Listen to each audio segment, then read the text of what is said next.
And welcome to such होंगे सपने।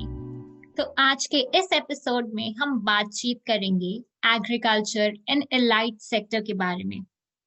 तो एग्रीकल्चर शब्द सुनते ही हमारे दिमाग में सबसे पहले आता है खेती, पर ऐसा नहीं है। इस सेक्टर में खेती करने के साथ साथ और भी बहुत सारे अलग रोल्स हैं, जैसे कि लाइव स्टॉक, डेयरी, फिशिंग और भी काफी सारे इंटरेस्टिंग रोल्स हैं जिन्हें आज हम इस सेशन के दौरान एक्सप्लोर करेंगे। एग्रीकल्चर हमारे देश में एक बहुत ही अहम भूमिका निभाता है, क्योंकि हमारे देश की 50% से भी ज्यादा पॉपुलेशन इस सेक्टर में एम्प्लॉयड है। तो आज के इस इम्पोर्टेंट सेक्टर को और अच्छे से जानने के लिए हमारे साथ हैं आज के एक्सपर्ट मिस्टर नागीलाल हड्डा। नागीलाल जी पिछले 7 वर्षों से अलग अलग सेक्टर्स जैसे कि एग्रीकल्चर, एजुकेशन और हेल्थ में काम कर चुके हैं। फिलहाल वो ग्रामहल नाम की एक संस्था में मैनेजर हैं। तो आइए मिलते हैं नागीलाल जी से। Welcome Nagilal ji. Thank you. Thank you for joining us. तो बढ़ते हैं हमारे पहले सवाल की ओर। तो नागीलाल जी, आप एग्रीकल्चर सेक्टर में पिछले 7 वर्षों से काम कर रहे हैं। तो हम सबसे पहले तो आपसे यही जानना चाहते हैं कि ये एग्रीकल्चर सेक्टर होता क्या है, और पर्टिकुलरली अगर हम इंडिया के कॉन्टेक्स्ट में बात करें तो ये इंडियन एग्रीकल्चर सेक्टर कैसा दिखता है, अगर इस पे आप हमें कुछ बता पाए तो। जी जी, थैंक यू सो मच।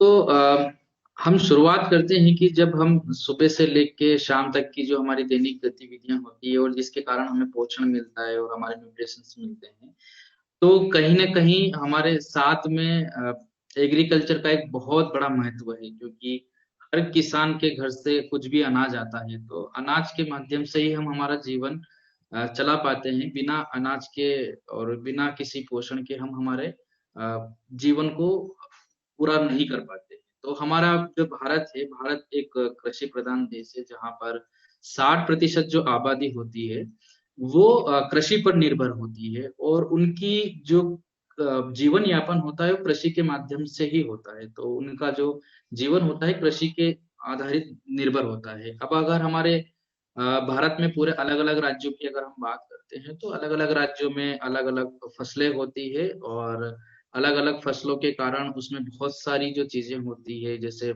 फसलों में क्या क्या व्यवसाय हो सकते हैं।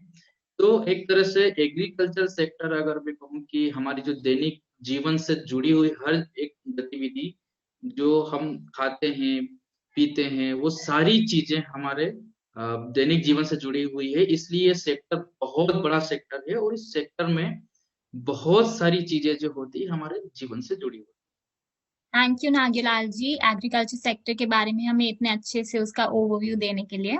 तो अब बात करते हैं कि एग्रीकल्चर सेक्टर में अगर कोई सब सेक्टर्स हैं, तो अगर इसमें कोई खंड है तो अगर आप उसके बारे में हमें कुछ बताना चाहें, और उन सब सेक्टर्स में किस प्रकार की करियर रोल्स या जॉब अपॉर्चुनिटीज होती हैं, इस पे आप कुछ बताना चाहेंगे हमें। बिल्कुल। तो मैं आपको बताना चाहूंगा कि सबसे पहले इस सेक्टर्स में बहुत सारी अपॉर्चुनिटीज होती है कि किस तरह से हम इसमें अपना करियर बना सकते हैं।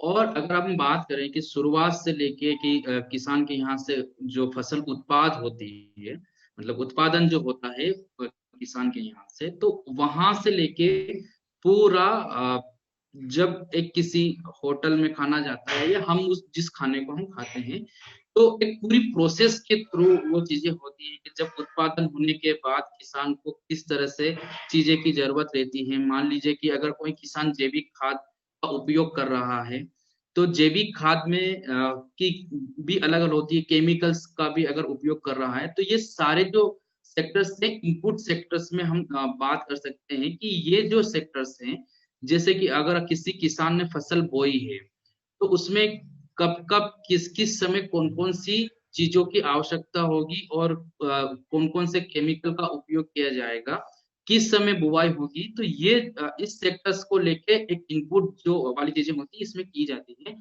दूसरी चीज की, जैसे ही किसान के यहाँ पर जो फसल होती है, फसल होने के बाद हार्वेस्टिंग की जाती है, तो ये एज मशीनरी हम देखें कि मशीनों के आजकल जो आधुनिक तकनीकी के माध्यम से भी, मशीनों के माध्यम से वो की जाती है। दूसरी चीज, इसी के बाद जब वहां पर किसान जो है मंडी में ले जाते हैं फसल, तो एक लॉजिस्टिक अरेंजमेंट हो सकता है, तो वहां पर भी एक कैरियर अपॉर्चुनिटी देख सकते हैं। जब लॉजिस्टिक अरेंजमेंट होने के बाद वेयर हाउस में वो बीज जाता है, तो वेयर हाउस मैनेजमेंट एक अलग तरह से होता है कि अगर आलू है तो कोल्ड स्टोर में रखा जाएगा, वहां पर क्वालिटी इंस्पेक्टर की जॉब्स हो सकती है, वेयर हाउस मैनेजमेंट में भी लोगों को किस तरह से काम मिल सकता है। और वहीं पे लॉजिस्टिक के साथ साथ बहुत सारी इंश्योरेंस भी वेयर हाउस में किया जाता है कि उस फसल का अनाज, तो एक इंश्योरेंस वाले विभाग भी वहां पे आ सकता है। जैसे ही वहां से जो फसल होती है, फसल होने के बाद वेयर हाउस के बाद जब वो वहां से जब अनाज निकलता है, या आलू है, या जो कोल्ड स्टोर में स्टोर किया जाता है प्याज है, तो ये सारी चीजें के बाद जब मार्केट में जाता है, तो उसकी एक मार्केटिंग के लिए भी बहुत सारे अपॉर्चुनिटी इसमें युवाओं के लिए हो सकती है कि जो फसल होती है कि किस रेट में कहाँ पे दाम लग सकता है, और लॉजिस्टिक के साथ में जा सकते हैं। साथ ही जब हम वो जो अनाज होता है, या आलू होते हैं, या कोई फ्रूट्स होता है, जो यूनिटिंग प्रोसेस में या में जाते हैं, फैक्ट्री में जाते हैं, तो वहां पे डिफरेंट डिफरेंस की जॉब जो है अवसर मिलते हैं उन सबको। तो उन अवसरों में भी उनमें भी एक युवा उनको एक अवसर देख सकते हैं कि अगर वो अवसर उनको है, तो फैक्ट्री में जाने के बाद वहां पर अगर हम बात करें कि जो फसल जो कुछ भी जैसे फ्रूट्स गया है फैक्ट्री में, तो उसका सबसे पहले क्वालिटी होगा, अलग अलग ग्रेडिंग होगी, तो वहां पे बहुत सारे अलग अलग पोस्टेज होती है। तो इस तरह से सारी चीजें जब होने के बाद उसकी मार्केटिंग होती है, और फिर वो मार्केट में किया जाता है। तो इसका अगर मैं बताऊं कि उत्पादन के बाद उसका फसल को स्टोरेज किया जाता है, स्टोरेज के बाद उसको मार्केटिंग और पैकेजिंग पे इस पर ध्यान दिया जाता है। तो एक पूरी तरह से अगर हम देखें तो पूरी तरह से एक जनरी है। तो इस जनरी में जो होता है, सबसे मेन मुख्य चीज की किस तरह के अलग अलग प्रकार के अवसर होते हैं, बहुत सारे इसके अंदर अवसर होते हैं। अगर इसी में अगर क्षेत्र की बात की तो प्लांट साइंस होता है, इसके बाद एनिमल साइंस में भी हम जा सकते हैं, फूड साइंस में भी जा सकते हैं, और हॉर्टिकल्चर जो होते हैं कि मशीनरी के माध्यम से कर सकते हैं। तो बहुत सारे अवसर इस एग्रीकल्चर में होते हैं। अभी ये युवाओं के दिमाग में एक मानसिकता बनी हुई है कि सिर्फ एग्रीकल्चर यानी खेती करना, तो वो एक बहुत बड़ा चैलेंज है। सभी लोग यही चाहते हैं कि डॉक्टर बने, इंजीनियर बने, लेकिन के युवा होते हैं कि मैं एग्रीकल्चर में हूँ, तो उनके दिमाग में ये चीज होती है कि एग्रीकल्चर यानी खेती। तो ये खेती ही करना एकमात्र उद्देश्य नहीं है, एग्रीकल्चर के अंदर बहुत सारी अवसर होते हैं। जैसे मैंने आपको शुरुआत से बताया कि एक उदाहरण मैं आपको बताता हूँ कि मान लीजिए कि अगर एक किसान है, एक किसान ने चना बोया है, और चने बोने में क्या क्या चीजों का उपयोग किया जाता है, उसके अंदर दवाइयां छीटी जाती है, खाद होता है, खरपतवार नाशक की दवाइयों का छिड़काव होता है, तो ये सारे इनपुट्स सेक्टर में भी होते हैं। तो जब वो एक किसान चना बोता है और वो मार्केट में उसको मान लीजिए उदाहरण के लिए 40 रुपए किलो का भाव उसको मिलता है, लेकिन जब वही किसान, अगर हम बात करें कि वही किसान अगर उसको सेव अगर लेना है, तो बेसन लेना उदाहरण के लिए, तो उसको 80 रुपए किलो में मिलेगा, यानी उसको दुगना उसका बजट उसको पे करना पड़ेगा। अगर उसको सेव या और अलग चीज करना है, तो उसके लिए उसको 120 रुपए किलो में मिलता है। तो जब एक किसान अनाज बोता है, उसी को अगर सेव अगर चाहिए, तो 120 रुपए की उसको मिलती है। तो ये सारे सेक्टर्स होते हैं। इसके अलावा बैंकिंग एक बहुत बड़ा इसमें सेक्टर होता है कि मान लीजिए किसी किसान की एक अनाज जो है नष्ट हो जाती है, तो उसके लिए अलग अलग इंश्योरेंस की जाती हैं। केमिकल्स का भी कौन कौन सी समय किन की, तो ये एक तरह से हम देखें कि ओवरऑल की खेती ही करना मात्र नहीं उद्देश्य है, एग्रीकल्चर में अलग अलग बहुत सारे इसके सब सेक्टर होते हैं। जैसा कि अभी मैंने आपको बताया कि एक जियोग्राफी लेवल पे भी हम देख सकते हैं, जो डेयरी फार्म है, गुजरात में अगर हम बात करें तो डेयरी फार्म का एक बहुत बड़ा वहां पर स्कोप है कि डेयरी फार्म में भी हम जा सकते हैं। इसी के अलावा नर्सरी है जो प्लांट को, छोटे छोटे प्लांट को भी बनाकर उसका खुद का स्वरोजगार भी एक युवा शुरू कर सकते हैं। तो ये सारे छोटे छोटे जो चीजें हैं खुद एक युवा भी कर सकते हैं, और साथ ही साथ उनको किस तरह से जॉब उसमें देखी जाए, इस तरह से हम आगे इस सेक्टर में होते हैं।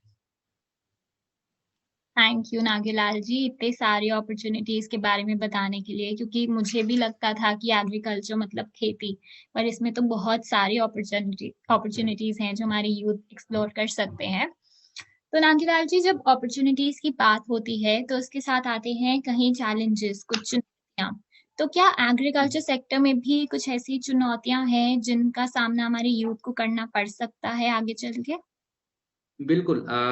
तो चुनौतियों की अगर हम बात करें, चैलेंजेस की, तो सबसे बड़ी बात यह है कि हमारी जो 60% आबादी जो होती है भारत की, वो कृषि पर निर्भर होती है, लेकिन 15% जो आबादी होती है वही सिर्फ उसमें कंट्रीब्यूट कर पाते हैं। तो ये एक बहुत बड़ा गैप है। इसका एक मुख्य कारण ये आ रहा है, एग्रीकल्चर हमें जो इम्पोर्टेंस है वो उसका खत्म होते जा रहा है। तो उसका एक ये कारण है, एक चैलेंजेस ये है कि समाज में इसका इम्पोर्टेंस बढ़ रहा है, बट जो हमारी इकोनॉमी में इसका सपोर्ट करना चाहिए वो सपोर्ट कम हो रहा है। दूसरा चैलेंजेस यही इसमें आता है कि एक युवाओं का आजकल एक ट्रेंड हो गया या रुझान हो गया है कि उनको सिर्फ डॉक्टर में जाना है, इंजीनियर में जाना है, या अदर सर्विस में जाना है, या गवर्नमेंट जॉब में जाना है। एग्रीकल्चर में भी गवर्नमेंट जॉब्स होती हैं, बहुत सारे होते हैं। तो एक ये एक मानसिकता बनी हुई है कि एग्रीकल्चर यानी खेती। तो एक दूसरा चैलेंजेस यही है। तीसरा चैलेंजेस अगर हम बात करें किसानों के स्तर पर, तो एक मुख्य आता है कि परंपरागत जो ट्रेडिशनल जो खेती करते आ रहे हैं, वो खेती जो है उनको आधुनिक तकनीकी में करना बहुत जरूरी है। चाहे एक युवा हो या एक किसान हो, तो वो आधुनिक तकनीकी के माध्यम से अगर वो करेंगे तो वो काफी तरह से कर सकते हैं। तो तीन मुख्य चैलेंजेस मुझे लगता थैंक यू सो मच। तो बढ़ते हैं अब अगले सवाल की ओर। तो नागीलाल जी, ऐसा देखा जाता है कि जो युवा हमारे रूरल एरिया से होते हैं वो ज्यादा प्रेफर करते हैं एग्रीकल्चर को अपना करियर बनाने में। पर क्या over the period of time ऐसा कुछ ट्रेंड बदला है कि हमारे युवा साथी अर्बन सिटीज से भी क्या एग्रीकल्चर सेक्टर को अपना करियर में देखते हैं? क्या ऐसा कुछ चेंज आया है? बिल्कुल। बहुत अभी जो बदलाव आ रहा है, और मैं आपको भी ये बताना चाहूंगा कि मैं भी खुद एक ग्रामीण रूरल से ही हूँ, और हम भी एक किसान परिवार से जुड़े हुए हैं।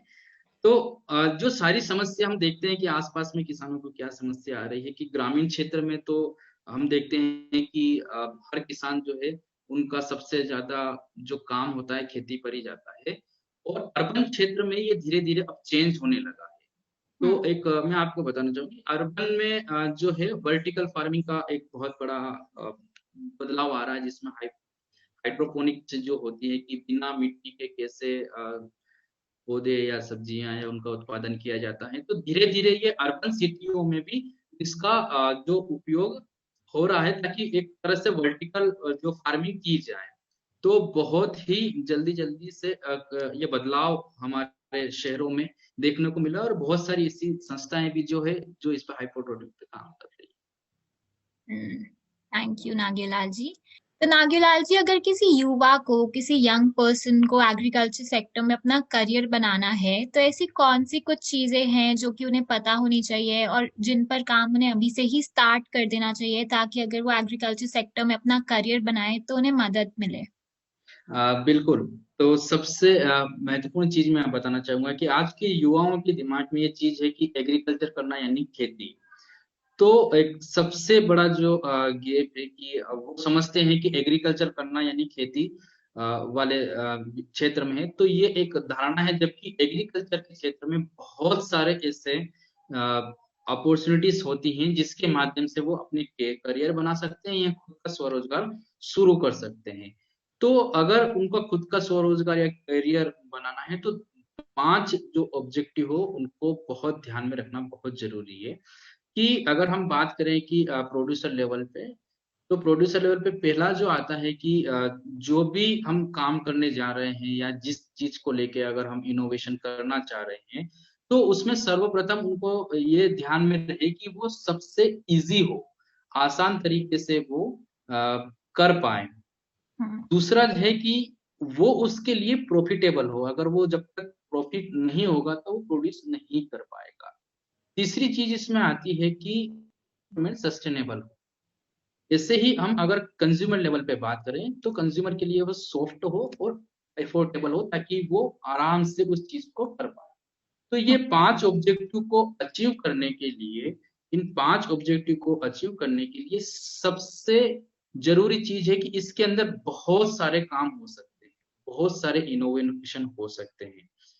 तो अगर हमारे ये अचीव करना है, अगर इस 5 ऑब्जेक्टिव को, तो हमें सबसे पहले 3 चीजें करना बहुत जरूरी है।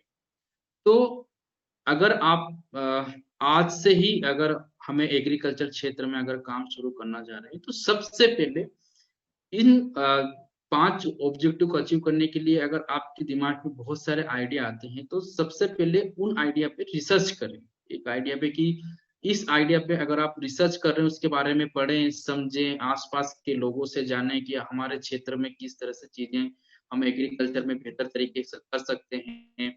आसपास बहुत सारे ऐसे स्वयं सेवक होते हैं, कृषक मित्र होते हैं, और बहुत सारी ऐसी संस्थाएं होती है जो एफपीओस बने होते हैं। उनसे बात करें, उनसे चर्चा करें, और उनसे चर्चा करने के बाद उनके अनुभव को लेके इस क्षेत्र में हम किस क्षेत्र में ज्यादा से ज्यादा हम काम कर पाएंगे और उसकी क्या डिमांड है। दूसरी चीज अगर हम बात करें कि अगर आपको खुद के ही फार्मिंग का काम स्टार्ट करना है, तो सबसे पहले देखें कि हमारे पास अगर लैंड है तो क्या हम उसमें नर्सरी कर सकते हैं, या मशरूम की खेती कर सकते हैं, या अनार की खेती कर सकते हैं। वो इन्वायरमेंट के हिसाब से देख सकते हैं। अगर आपके पास लैंड नहीं है तो आप बहुत सारे जो चीजें होती है कि अगर करियर बनाना चाह रहे हैं, कि अगर आपके पास खेती नहीं करना है, करियर बनाना चाह रहे हैं, तो उसके लिए भी अलग अलग चीजें होती हैं कि फैक्ट्री में जो होता है कि क्वालिटी चेकिंग के लिए क्वालिटी इंस्पेक्टर होता है। साथ ही साथ वहां पर अगर हम बात करें तो फूड साइंस के अंदर भी बहुत सारी चीजें होती है। इसी तरह से एनिमल साइंस के अंदर भी बहुत सारी चीजें होती है। उन सारी चीजों का रिसर्च करें और उसका देखें कि वो मार्केट में कितना उसकी वैल्यू है।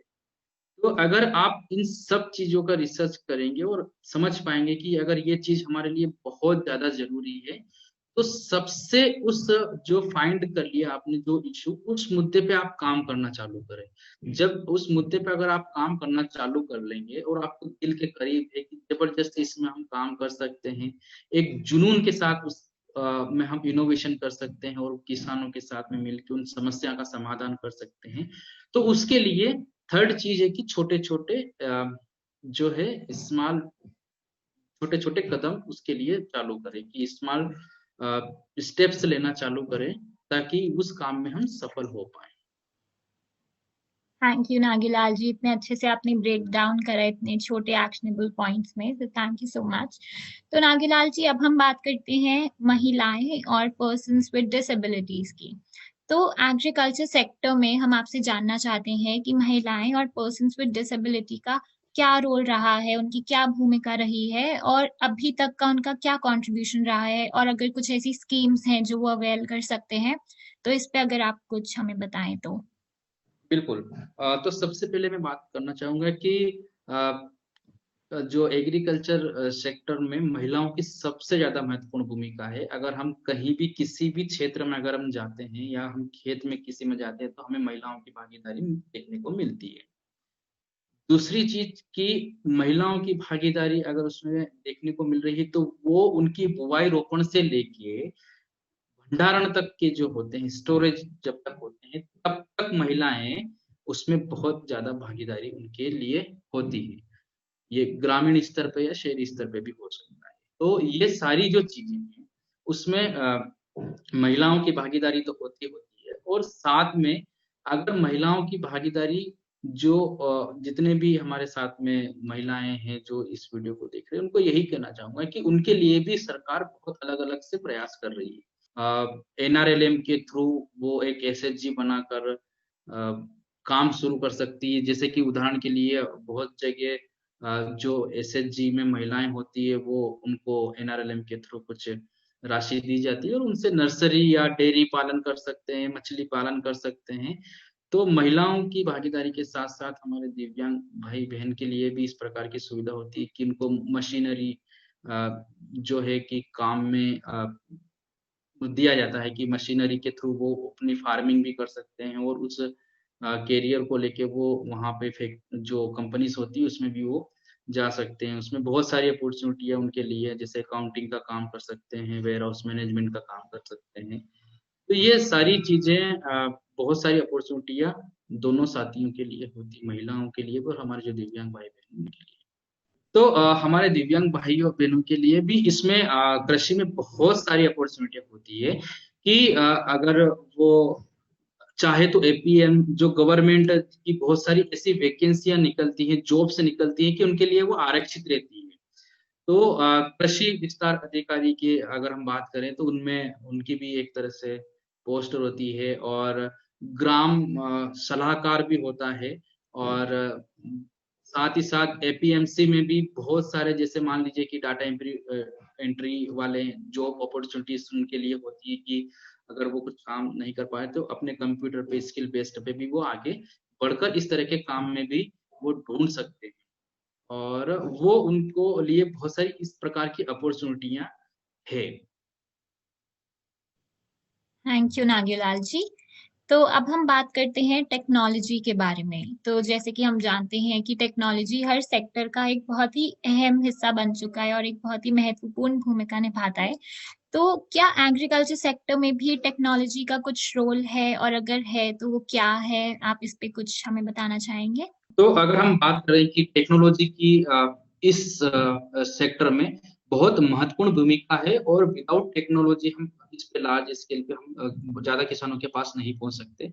सबसे मेन अगर बात करें कि अगर किसी किसान को अगर फसल बोना है तो उसको विदाउट टेक्नोलॉजी नहीं बो सकता। अब अगर हम बात करते हैं कि आलू की खेती की, तो आलू की खेती के लिए बहुत सारी मशीनरी ऐसी आ गई है कि हम आसान तरीके से और बहुत अच्छे तरीके से आलू की खेती को हम रोप सकते हैं और बना सकते हैं। उसके बाद उसकी कटाई से लेके हार्वेस्टिंग के लेके तो आधुनिक तकनीकी जो आजकल बहुत ज्यादा प्रचलित है, क्योंकि परंपरागत खेती में होता है कि बहुत समय लगता था और बहुत सारे लोग नहीं मिल पाते। लेकिन आजकल जो आधुनिक तकनीकी आ गई है इसके माध्यम से खेती करना बहुत आसान हो गया है। इसी के बाद अगर हम बात करें कि अगर हम सर्विसेज की बात करें कि सर्विसेज में किसानों को अगर घर बैठे ही उसके अनाज है या टमाटर है, सेब है, कोई भी फ्रूट्स है, उसे अगर घर बैठे बेचना है तो वो आसान तरीके से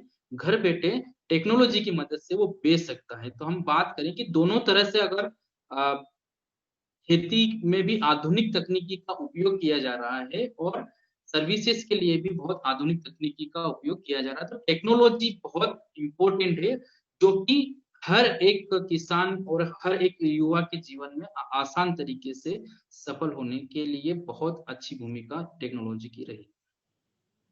थैंक यू नागेलाल जी, इतने अच्छे से आपने समझाया कि दोनों प्रोडक्शन में और सर्विसेज में टेक्नोलॉजी का बहुत ही बड़ा रोल है इस सेक्टर में। तो नागेलाल जी, अब बढ़ते हैं हमारे दूसरे सेगमेंट पे, जिसे हम बोलते हैं मिथ बस्टिंग।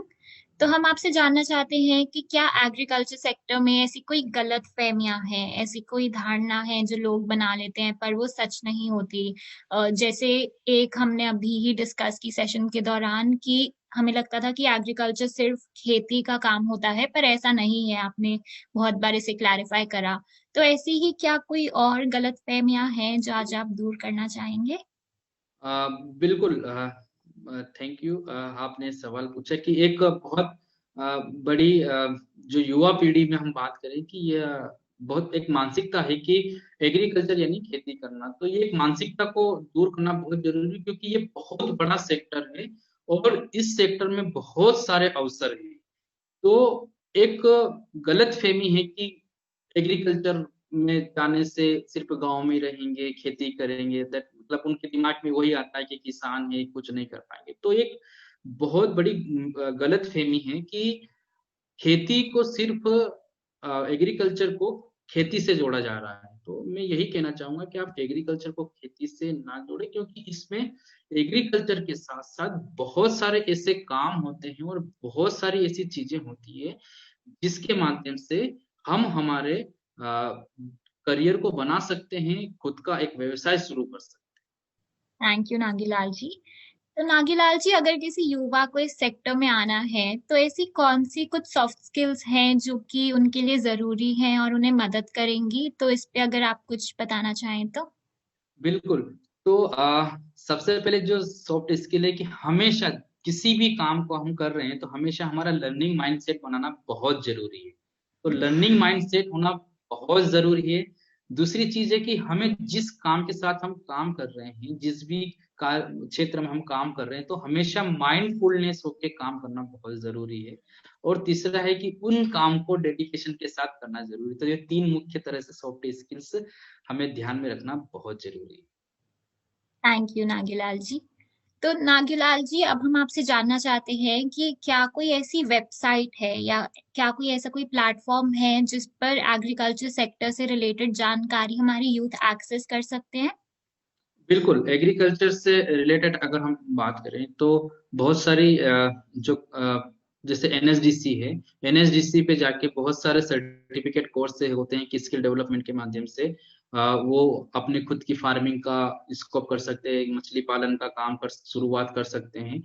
तो और वहां पे बहुत सारी वैकेंसियां भी होती हैं कि उनको सर्टिफिकेट कोर्स करने के बाद प्लेसमेंट भी दिए जाते हैं। तो बहुत स्किल डेवलपमेंट जो होते हैं उसके अंतर्गत सारी चीजों को वो कर सकते हैं, और साथ साथ वो वहां पर सर्टिफिकेट कोर्स करके भी अपने साथ में खुद का स्वरोजगार शुरू कर सकते हैं। एक तो वेबसाइट और है, जो बहुत सारी संस्थाएं हैं जो एग्रीकल्चर में काम कर रही है। तो देवनेट करके एक वेबसाइट है, वहां से जाके भी वो सर्च कर सकते हैं कि एग्रीकल्चर सेक्टर में जो जो अपॉर्चुनिटीज खुली हुई है, वाटर सेट मैनेजमेंट है या फिर पानी को लेके है, किसानों के साथ में किस तरह से काम किया जाए, ग्रामीण विकास में किस तरह से किसानों की भूमिका को सुनिश्चित किया जाए, महिलाओं को कैसे आगे बढ़ाया जाए। तो ऐसी बहुत सारी संस्थाएं हैं जिसमें वो अपना करियर बना सकते हैं। थैंक यू नागीलाल जी। तो हमारे युवा के लिए जो भी आज ये सुन रहे हैं, जो भी नागीलाल जी ने वेबसाइट्स के नाम लिए, वो सब इस वीडियो के डिस्क्रिप्शन में होंगे, तो आप प्लीज उन्हें जरूर देखें। तो नागीलाल जी, इसी के साथ हम बढ़ते हैं हमारे क्लोजिंग क्वेश्चन पे। तो क्या कोई वन लाइन एडवाइस है या कोई फाइनल मैसेज है जो आज आप हमारी यूथ तक पहुंचाना चाहते हैं? बिल्कुल, मैं बताना चाहूंगा कि एग्रीकल्चर सेक्टर बहुत बड़ा सेक्टर है। तो इसमें सबसे पहले अपने पेशेंस को ढूंढे, पेशेंस को ढूंढे और उसके साथ जुनून के साथ काम करें। तो जुनून के साथ अगर आप काम करेंगे तो बहुत ही सफल होंगे। और आप सबको मेरी मेरी बहुत शुभकामनाएं कि आप सब इस अपने जुनून को ढूंढे और उसके साथ पेशेंस के साथ में काम करें, तो आप जरूर सफल। थैंक यू नागीलाल जी, हमारे साथ जुड़ने के लिए और इतनी सारी जानकारी शेयर करने के लिए। Thank you. Thank you so much for listening to us. अब आपकी चैट में एक लिंक आ रहा होगा। जैसे ही आप उस लिंक पर क्लिक करेंगे तो एक गूगल फॉर्म खुलेगा। उस फॉर्म में आप अपनी कॉन्टैक्ट डिटेल्स और आपके करियर रिलेटेड सवाल लिख सकते हैं। आपकी डिटेल्स और आपके सवाल हम तक पहुंचते ही हमारे करियर गाइड्स आपको कांटेक्ट करेंगे और आपको वन ऑन वन सपोर्ट देंगे। और हाँ, वीडियो के नीचे दिए गए डिस्क्रिप्शन में एग्रीकल्चर सेक्टर से रिलेटेड कुछ लिंक्स और रिसोर्सेज हैं। इन्हें जरूर देखें क्योंकि ये लिंक्स एंड रिसोर्सेज आपको इस सेक्टर को और गहराई में जानने में मदद करेंगे। तो अब मिलेंगे सच होंगे सपने के अगले एपिसोड में। बाय।